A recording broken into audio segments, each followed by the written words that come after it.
بسم اللہ الرحمن الرحیم۔ السلام علیکم معزز طلباء کرام، آپ سب کیسے ہیں؟ آج ہم نور الانوار کے سبق نمبر 216 کو پڑھیں گے۔ آج کے ہمارے سبق کا عنوان ہے مفسر کی تعریف اور اس کا حکم۔ آج کے ہمارے سبق کی عبارت وَأَمَّا الْمُفَسَّرُ فَمَا ازْدَادَ وُضُوحًا عَلَى النَّصِّ سے شروع ہوتی ہے۔ آج کے سبق کے عنوان سے ہی یہ بات تو سمجھ میں آ رہی ہے کہ سبق میں کیا بیان ہوگا، تو لہٰذا آج کے سبق میں ہم دو ہی باتوں پر گفتگو کریں گے۔ ایک تو مفسر کی تعریف ہوگی کہ مفسر کہتے کسے ہیں، اور دوسرا پھر اس کا حکم بیان ہوگا کہ اہل اصول کے ہاں مفسر کا حکم کیا ہے اور اس کی ویلیو کیا ہے۔ تو لہٰذا آئیے سب سے پہلے ہم آج کے سبق کی عبارت پڑھ کے اس کا ترجمہ کرتے ہیں، اس کے بعد باقاعدہ پھر اس کے حکم کی بیان کی طرف بھی ہم آگے بڑھتے ہیں۔ تو مصنف علیہ رحمہ لکھتے ہیں وَأَمَّا الْمُفَسَّرُ فَمَا ازْدَادَ وُضُوحًا عَلَى النَّصِّ عَلَى وَجْهٍ لَا يَبْقَى مَعَهُ احتمال التَّعْوِيلِ وَالتَّخْصِيصِ۔ اور مفسر وہ کلام ہے کہ جس میں نص سے زیادہ وضاحت ہو، اور یہ ایسے طریقے پر ہو کہ اس کے ساتھ تعویل اور تخصیص کا احتمال یہ باقی نہ رہے۔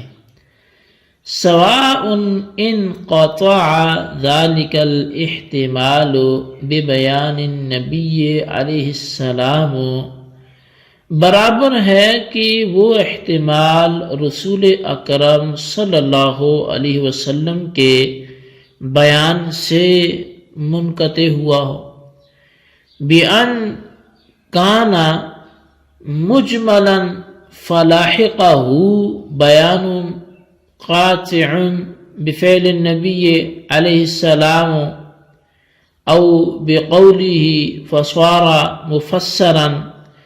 بئی طور پر کہ کلام مجمل تھا، پھر اس کو رسول اکرم صلی اللہ علیہ وسلم کے فعل یا قول سے کوئی قطعی بیان لاحق ہو گیا، تو پس وہ کلام جو تھا مفسر ہو گیا۔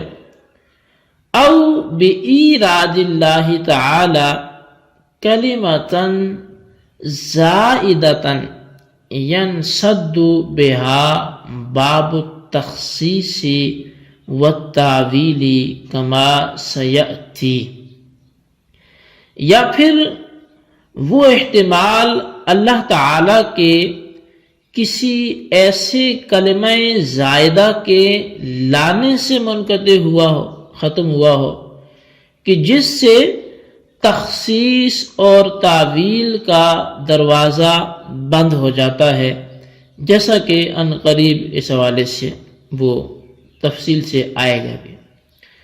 وَحُکْمُهُ وُجُوبُ الْعَمَلِ بِهِ عَلَى احتمال النسخ، اور مفسر کا حکم نسخ کے احتمال کے ساتھ اس پر عمل کا واجب ہونا ہے۔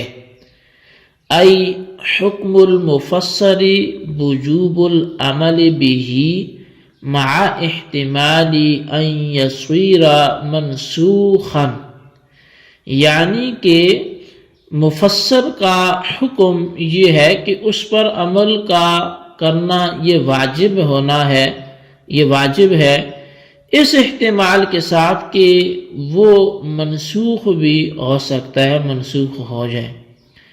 وَهَذَا فِي زَمَنِ النَّبِيِّ عَلَيْهِ الصَّلَاةُ وَالسَّلَامُ فَأَمَّا فِي مَا بَعْدَهُ فَكُلُّ الْقُرْآنِ مُحْكَمٌ لَا يَحْتَمِلُ النَّسْخَ۔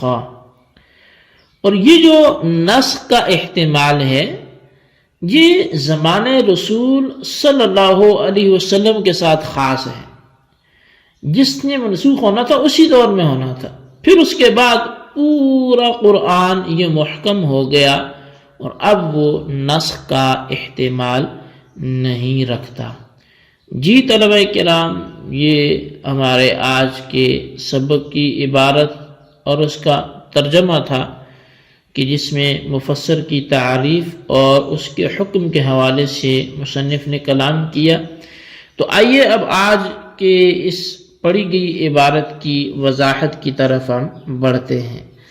تو سب سے پہلی بات تو یہ ہے کہ مفسر کی بحث سے پہلے ہم ظاہر اور نص کی بحث کو مکمل کر چکے ہیں بحمد اللہ تعالی.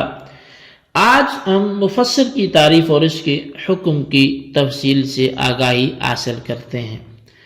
تو مفسر کی تعریف کرتے ہوئے مصنف نے فرمایا کہ مفسر وہ کلام ہے جس میں نص سے اس قدر زیادہ وضاحت ہو کہ اس میں تعویل اور تخصیص کا احتمال باقی نہ رہے.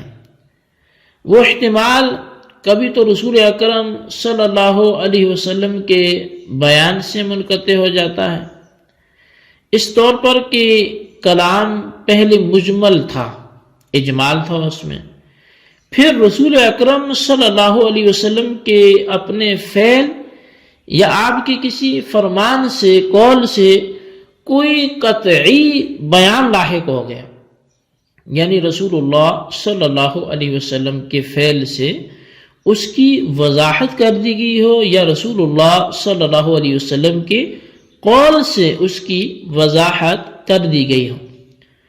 اور اس وضاحت کے بعد وہ کلام مجمل نہیں رہے گا. مجمل تو پہلے تھا جب تک قول یا فعل جو رسول اکرم صلی اللہ علیہ وسلم کی طرف سے آیا تھا وہ اس کے ساتھ لاحق جب تک نہیں ہوا تھا. جب وہ ہو گیا تو اب وہ کلام مجمل نہیں رہے گا بلکہ وہ مفسر ہو جائے گا، یعنی اس میں تعویل و تخصیص کا احتمال یہ ختم ہو جائے گا. اور کبھی وہ احتمال تو ایسے حاصل ہوتا ہے جیسے بیان ہو گیا کہ نبی علیہ السلام کے قول اور فعل سے، یا پھر کبھی وہ احتمال اللہ تعالیٰ کے کسی ایسے زائد کلمہ کے لانے سے منقطع ہو جاتا ہے جس سے تعویل و تخصیص کا دروازہ بند ہو جاتا ہے. اب اس کی اللہ تعالیٰ کا کسی کلمے کو زائد لانا جس سے وہ احتمال ہی ختم ہو جائے، تعویل و تخصیص کا دروازہ ہی بند ہو جائے، اس کی مثال کیا ہوگی؟ تو مصنف نے فرمایا کہ انشاءاللہ اس کی مثال کما سیاتی، یہ سکن قریب آئے گی تو جہاں آئے گی ہم وہیں پہ اس کی مثال کو بھی سمجھیں گے.